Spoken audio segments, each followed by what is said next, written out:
What's up YouTube, Jeff back again, and today another exciting Galaxy S22 Ultra video. Today I'm going to be talking to you guys about how I secure my Galaxy S22 Ultra. And when I say secure it, I mean everything from securing it physically for drop protection to securing it in terms of having secure lock screen, my browsing, passwords, all that kind of stuff. So let's jump right into it. So of course, as usual, I have my Google Keep list right here for you guys. And the first thing, of course, is going to be to get a quality case and screen protector. And that is where my friends over at Rhino Shield come in. Huge thanks to them for sponsoring the video and sending out some of their awesome cases for the Galaxy S22 Ultra, which they just expanded their lineup, the solid suit, to include the Galaxy S22 Ultra. Right now, I'm rocking the Phoenix Suns version they sent me. They have a collaboration with a lot of different cases. Not only do they offer amazing protection, I'll show you guys some of the other designs in a second. You can see the raised up lip right here on the top, so you can down like that if you want, no problem. Ports on point, you got the S Pen cut out, very nice clicky volume rocker and power button there.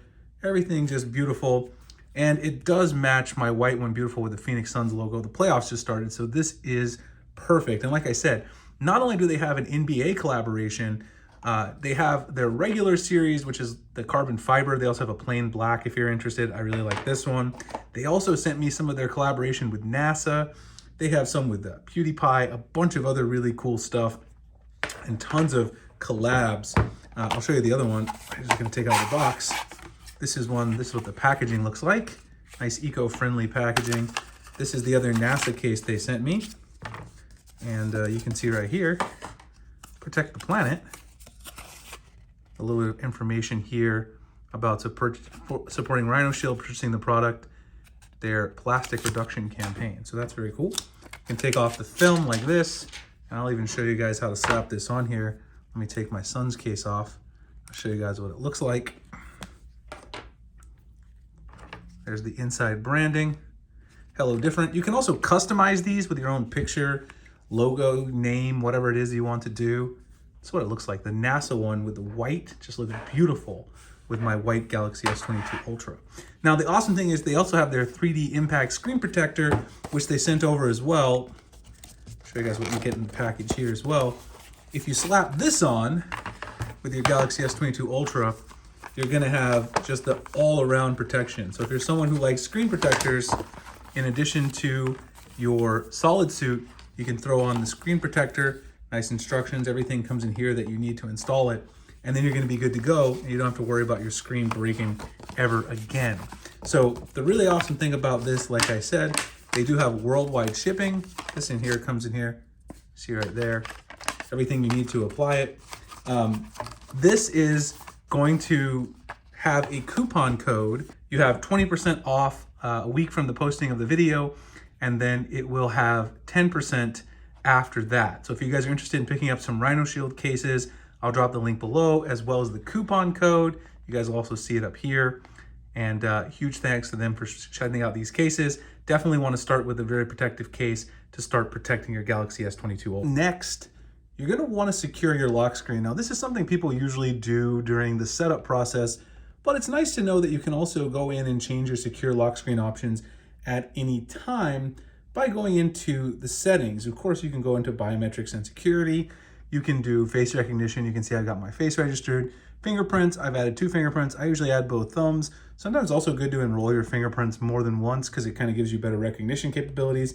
And you also want to have, of course, on here, the Find My Mobile option, which is right there, which will allow you to find your device if in case you happen to lose it or something like that. You can track it, kind of like Find My iPhone with the Apple products. So that's a relatively simple one. Most people already have that out of the way.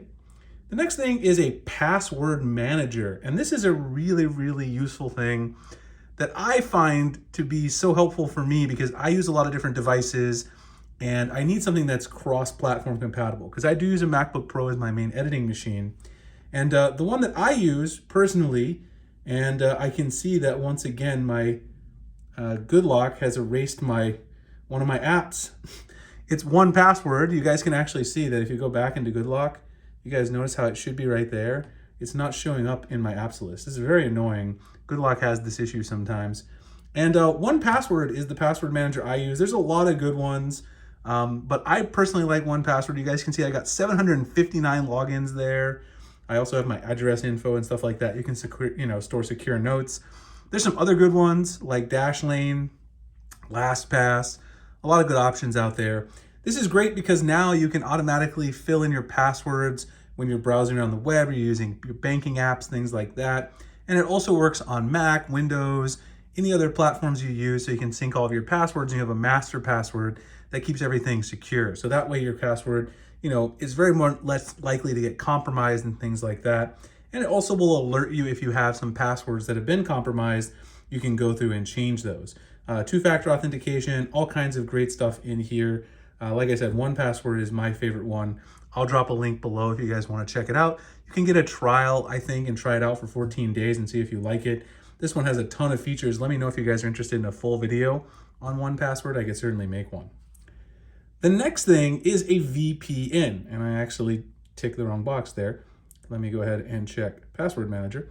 The next thing is a VPN. And of course, a VPN is great because it allows you to not only browse securely, which a VPN certainly does, but the VPN will also allow you to access certain streaming services like Netflix, Disney Plus, and others when you're out of the country. Some of those don't work if you're traveling internationally.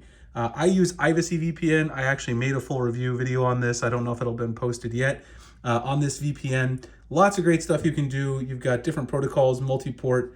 You can, like I said, all the different streaming services.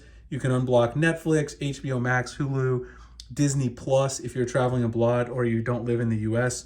Either way. Secure downloading, so if you're using your banking apps on public Wi-Fi, things like that, it's great to have a VPN so you don't have to worry about people stealing your information when you're on those publicly accessible spots. When you're at home, you don't necessarily need it, unless you just want to hide your browsing from your internet service provider. But I like to use this especially when I'm out and about, when I'm traveling, for unblocking streaming services and to allow me to browse securely, like when I'm in a coffee shop.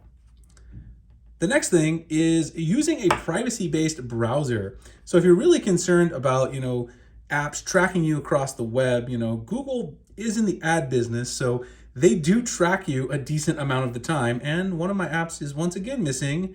I was going to show you guys DuckDuckGo. You guys can see it should be in here. They're just deleting all my apps here from the list. DuckDuckGo is a privacy-based browser that allows you to essentially delete all of the information in every browser session just by hitting this little fire button at the top. It'll automatically clear all tabs and data. It's got a cool little fire animation too. And if you go to a website, not only that, when you go to something like, let's say, ESPN.com, it'll show you in the very top all the different things that are trying to track you when you went to that website. You guys can see it here in the very top. If you go, oops, live television today, ladies and gentlemen. We're having a good time with it. So up here in the top, you can see all the different things that are trying to track you. You can see the B+ rating. You can see the 20 trackers that are blocked. You got encrypted connection. It tells you all about the website. I like using DuckDuckGo, again, if I'm out and about on, public Wi-Fi, or if I'm browsing websites, as Floss would say, your scumbag activities. I don't do that too much. I'm a married man. But if you got scumbag activities going on, as Floss would say, it's great for that as well. But if you just want to keep your information private, not have a bunch of sites profile you across the web for advertising purposes, and get all those creepy ads on Instagram and things like that, if you did all of your browsing within DuckDuckGo, that can help you out with that. And it's one extra way to take that extra step of security on your device. So I'll go ahead and, once again, cool fire animation. Next thing is to turn off unnecessary permissions location on an app-by-app basis. So if you go into the apps menu down here at the bottom, you can actually go in on an app-by-app basis and change the permissions. So of course, if you go into permissions, like AfterShip, it doesn't need access to my camera, files, and media, things like that. Some apps will ask for permission for these things, even though they don't really need it or shouldn't have it. You can go in here on an app-by-app basis and see what they're using, right? And then make sure that they're not using things that they shouldn't be doing. One option that they have in the Samsung phones, which is great, is remove permissions if app is unused. So that way, if you're not using the app, then automatically it will remove any permissions that it has.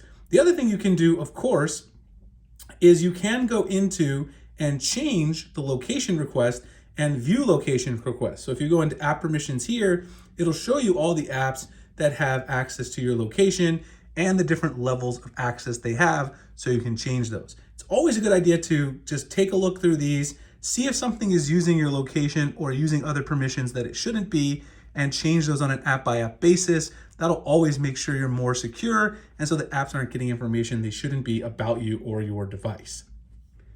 And the final thing is to regularly check for app, software, and security updates. You probably know where to check for updates to your software. That's going to be right down here where it says software update, of course, download and install. You can check for your app update, your software updates and your security updates in this one spot. I already got the April update. You see the security patch right there, April 1st. You always want to try to be on the newest security patch there is because that protects you from vulnerabilities and things that Samsung has found and that Google has patched for Android as well. But there's also two other places to look for things on your Samsung phone. One of them is the Play Store. Make sure all your apps are updated here under apps up to date. You can check for updates manually. I do this probably 2 or 3 times a day just because I'm obsessive compulsive. Don't worry, I know I'm on 5G. I've got unlimited data. It's all good. I got to use some of that unlimited data I pay Verizon for. Also, in your Samsung phone, you also should check the Galaxy Store because your Samsung apps will actually be here under menu and updates. Those are separate from your apps that are in the Play Store. So like your launcher, the One UI launcher, Expert Raw, which I just did a review on, all those things that Samsung maintains, the calendar, the gallery, those are updated in here, and you're going to want to check those to make sure you have the newest, most secure version. It also takes care of any lag or other issues you might have with those apps. All right, guys, so that's my full list of fully securing my Galaxy S22 Ultra. Again, I'm going to drop the link below to the Rhino Shield cases if you guys want to check those out. Any relevant discount codes, again, 20% off a week from the video, and then 10% after that will be in the description below. Appreciate you guys checking out the video. Like, comment, subscribe, hit the notification icon for future videos like this, and I'll see you guys in the next one.